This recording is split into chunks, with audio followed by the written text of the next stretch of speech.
بسم اللہ الرحمن الرحیم نحمدہ ونصلی علی رسولہ الکریم اما بعد 15 روزہ اسلامی عقائد کورس کا چھٹا عنوان ہے عقائد کی اہمیت و ضرورت۔ ہمارے جو اس کورس کے مبادیات ہیں ان میں اہم ترین عنوان ہے یہ عقائد کی اہمیت و ضرورت۔ پہلی بات یہ ہے کہ انسان کے پاس اپنا کچھ بھی نہیں ہے۔ سوچنے والی عقل بھی اللہ نے دی ہے، بولنے والی زبان بھی اللہ نے دی ہے، اور دھڑکنے والا دل بھی اللہ تعالیٰ نے دیا ہے۔ تو یہی چیزیں ہیں جن سے انسان پھر آگے اپنے منصوبے، خیالات وغیرہ کرتا ہے اور ان کا اظہار کرتا ہے۔ اور بھی کچھ بھی اس کے پاس اپنا نہیں ہے، سب کچھ کسی ذات نے اس کو دیا ہے۔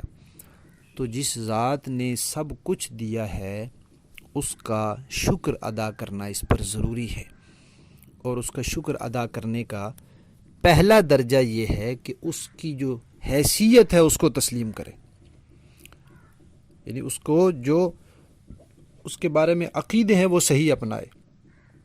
دنیا میں مثلا ایک آدمی دوسرے کا بڑا خیال کرتا ہے، اس کا مالی تعاون کرتا ہے، اس کی رعایت کرتا ہے۔ اب جس کے اوپر احسان کر رہا ہے اس کو اس کا احسان ماننا چاہیے۔ وہ کہتا ہے کہ میں احسان تو مانتا ہوں لیکن میں اس کو انسان نہیں مانتا، تو یہ کتنی بری بات ہے اور یہ کتنی ناشکری کی بات ہے۔ احسان تو مان رہا ہے لیکن اس کی حیثیت نہیں مان رہا، کہتا ہے میں اس کو انسان نہیں سمجھتا۔ تو اصل چیز ہے حیثیت تسلیم کرنا۔ تو انسان پر جس ذات کے احسانات ہیں اس کے شکر کا پہلا درجہ یہ ہے کہ اس کی حیثیت تسلیم کرے کہ وہ معبود ہے، وہ خدا ہے، وہ ایسی ایسی صفات والا ہے، اس کے بارے میں عقیدہ درست کرے۔ یہ شکر کا پہلا درجہ ہے۔ دوسری بات یہ ہے کہ اللہ تعالیٰ نے انسان کو پیدا کیا ہے کہ وہ اللہ تعالیٰ کو پہچان کر اللہ تعالیٰ کی عبادت کرے، اور عقیدہ درست کیے بغیر اللہ تعالیٰ کی پہچان ہونا ناممکن ہے۔ تیسری بات یہ ہے کہ ہمیشہ کی جو اللہ تعالیٰ نے زندگی رکھی ہے اس میں کامیابی یا ناکامی، یا یوں کہہ لیں جنتی ہونا یا دوزخی ہونا، اس کا مدار عقیدے پر ہے۔ چوتھی بات یہ ہے کہ عقیدہ جو ہے یہ بنیاد اور اساس ہے، کسی بھی چیز کی بنیاد ہے۔ جب بنیاد نہیں ہوتی تو چیز ہی نہیں ہوتی۔ اب مکان بناتے ہیں، نیچے بنیاد ہے، بنیادیں نکال دو مکان گر جائے گا۔ تو عقیدہ بنیاد ہے، اگر بنیاد عقیدہ ہٹا دیں تو پورا دین گر جائے گا، دین بچے گا ہی نہیں کچھ بھی۔ پانچویں بات یہ ہے کہ قرآن پاک کی اکثر آیات، علماء نے لکھا ہے کہ 500 آیات احکام سے متعلق ہیں، یعنی کہ 6000 سے زیادہ آیات میں سے صرف 500 آیات احکام سے متعلق ہیں، اسے شرعی احکامات ثابت ہوتے ہیں۔ باقی جو ہیں آیات ساری، اس میں اگر پچھلی قوموں کے قصے ہیں تو ان کے ضمن میں بھی بار بار عقیدے کا تذکرہ ہے۔ تو قرآن پاک کی زیادہ تر آیات عقیدے سے متعلق ہیں۔ اتنی اہمیت دی اللہ تعالیٰ نے عقیدے کو۔ اور انبیاء کرام علیہم الصلاۃ و تسلیمات جو آئے ہیں، ہر نبی نے سب سے زیادہ تاکید عقیدے کی ہے کہ عقیدہ درست کرو، عقیدہ درست کرو، عقیدہ ٹھیک کرو، اپنا ایمان درست کرو۔ اور ساتویں بات یہ ہے کہ عمل میں معمولی غلطی ہو جائے اس کی تلافی دوسرے طریقے سے ہو سکتی ہے، اس کی معافی بھی ممکن ہے، لیکن عقیدے کے اندر اگر معمولی غلطی ہو جائے تو وہ انسان کو ہمیشہ کے عذاب کا مستحق بنا دیتی ہے۔ آٹھویں بات کہ عقیدہ جو ہے یہ کردار کا سرچشمہ ہے، یعنی انسان کے دل و دماغ میں جو بات ہوتی ہے اس کے مطابق اس کے پھر اعمال صادر ہوتے ہیں، یعنی اس کے اعمال اس کے خیالات کے گرد گھومتے ہیں۔ جیسے اس کے خیالات ہوتے ہیں ویسے یہ اعمال کرتا ہے، اور اگر خیالات صحیح ہو جائیں تو اس کے اعمال بھی ٹھیک ہونا شروع ہو جاتے ہیں، یعنی اس کے ٹھیک ہونے کا امکان ہوتا ہے۔ اگر خیالات ہی ٹھیک نہ ہوں تو اس کے اعمال بھی ٹھیک نہیں ہو سکتے، اور خیالات کا تعلق جو ہے وہ عقیدے سے ہوتا ہے، خیالات کی اصلاح جو ہے وہ عقیدے سے ہوتی ہے۔ لہذا اگر عمل ٹھیک کرنا ہے تو اس کے لیے بھی عقیدہ ٹھیک کرنا ہوگا۔ حدیث شریف میں ہے، بخاری شریف کی حدیث ہے، نبی کریم صلی اللہ علیہ وسلم نے فرمایا کہ جسم میں ایک ٹکڑا ہے، اگر وہ ٹھیک ہو جائے تو سارا جسم ٹھیک ہو جاتا ہے، اور اگر وہ خراب ہو جائے تو سارا جسم خراب ہو جاتا ہے۔ الا وہی القلب، وہ کیا ہے؟ دل ہے۔ اور دل تو عقیدہ بناتا ہے، دل کا تعلق عقیدے سے ہے، مطلب کہ عقیدہ ٹھیک ہو جائے تو باقی چیزوں کا ٹھیک ہونا بھی ممکن ہے، لیکن عقیدہ ٹھیک نہ ہو تو باقی چیزوں کا ٹھیک ہونا ممکن ہی نہیں ہے۔ اللہ تعالیٰ کے ہاں جو اعمال ہیں وہ تولے جائیں گے، گنتی نہیں کیے جائیں گے کہ عمل کا وزن ہوگا، اس کی نماز لاؤ، اس نماز کا کوئی وزن ہے یا نہیں ہے، عمل تو کیا اس نے، نماز تو پڑھی، وضو تو کیا، رکوع بھی کیا، سجدہ بھی کیا، تسبیحات بھی پڑھی، لیکن بات اس کے دل کے ساتھ ہے، دل میں عقیدہ کیا تھا اور پھر اس کے بعد اخلاص کتنا تھا، وزن ہوگا، گنتی نہیں ہوگی۔ تو یہ اس کا تعلق بھی دل کے ساتھ ہے۔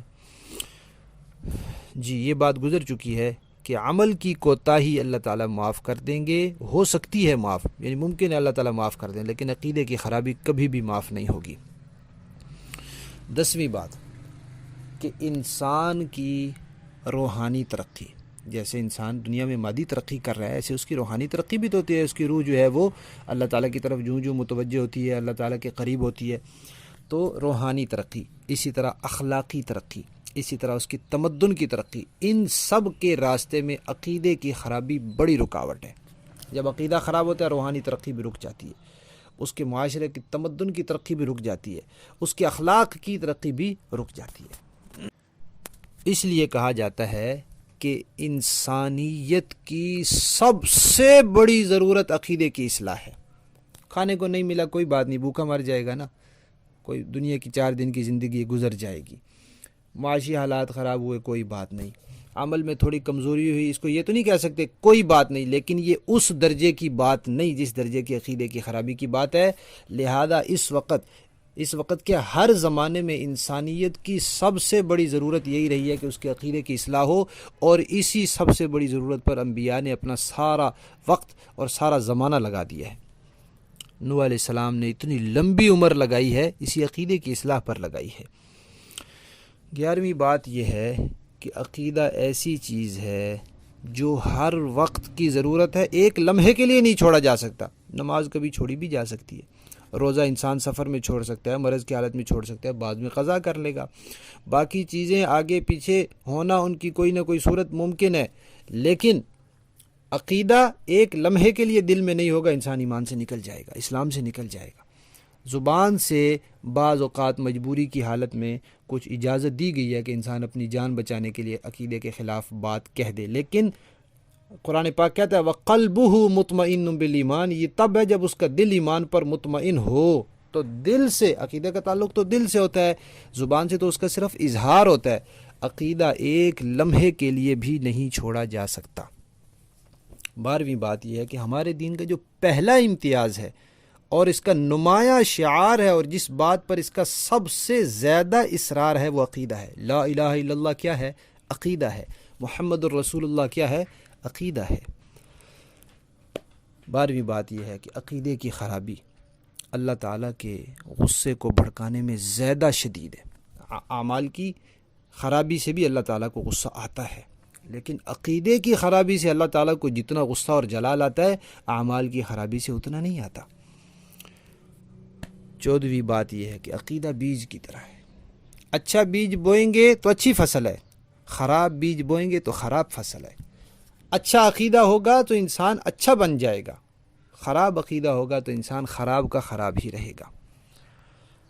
15ویں بات علماء نے مثال دی ہے کہ عقیدہ ایک اکائی کی طرح ہے، آپ 1 لکھیں، 2 لکھیں، 3 لکھیں، 4 لکھیں، اس کے بعد جتنے صفر لگائیں یہ بڑھ جائے گا، 1 کے بعد 1 صفر 10 بن جائے گا، 2 صفر لگائیں گے 100 بن جائے گا، 3 لگائیں گے 1000 بن جائے گا، لیکن اگر 1 نہ لگائیں خالی صفر لگاتے جائیں تو اعمال صفر کی طرح ہے، عقیدہ اکائی کی طرح ہے۔ عقیدہ ہو نہ اعمال جتنے مرضی کر لو وہ صفر ہی رہیں گے، چاہے 1,00,000 صفر لگا دو، لیکن شروع میں صرف 1 لگا دو، عقیدے کا 1 لگا دو تو وہ 1,00,000 بن جائیں گے، صفر سے 1,00,000 بن جائیں گے۔ 16ویں بات یہ ہے کہ قرآن پاک نے خراب عقیدے کو ناپاکی اور نجاست کہا ہے اور خراب عقیدے والوں کو نجس کہا ہے۔ انما المشرکون نجس، مشرک نجس ہے، پلیت ہے، ناپاک ہیں، کیوں؟ عقیدہ خراب ہے۔ قرآن پاک نے منافقین کو بھی نجس ناپاک کہا ہے، کیوں؟ بظاہر زبان سے تو اسلام کا اظہار کر رہے ہیں لیکن دل میں عقیدہ خراب ہے، تو خراب عقیدہ جو ہے وہ ناپاکی ہے، نجاست ہے، پلیدی ہے۔ 17ویں بات یہ ہے کہ عقیدہ عمل پر ابھارتا ہے۔ جو آدمی اللہ تعالیٰ کو مانتا ہے وہ اللہ تعالیٰ کی عبادت کی کوشش کرے گا، ان کو راضی کرنے کی فکر کرے گا، ان کے راضی کرنے والے اعمال کرے گا۔ جو مانتا ہی نہیں وہ کیوں کرے گا؟ جو قیامت کو مانتا ہے وہ آخرت کی تیاری کرے گا، جو نہیں مانتا وہ کیوں کرے گا؟ جو رسول اللہ صلی اللہ علیہ وسلم کو اللہ کا رسول تسلیم کرتا ہے وہ تو اطاعت کرے گا، اطاعت کی کوشش کرے گا۔ نہیں کرتا، کبھی نہ کبھی اس کو خیال آئے گا کہ میں اطاعت کی فکر کروں، میں سنت کی مطابق زندگی گزارنے کی فکر کروں، لیکن جو ان کو رسول ہی نہیں مانتا، جو آپ کی نبوت کو تسلیم ہی نہیں کرتا، اس بات کا عقیدہ ہی نہیں رکھتا، وہ کیوں آپ کی اطاعت کرے گا؟ یہ عقیدہ جو ہے یہی ایسی چیز ہے جو انسان کو عمل پر ابھارتا ہے۔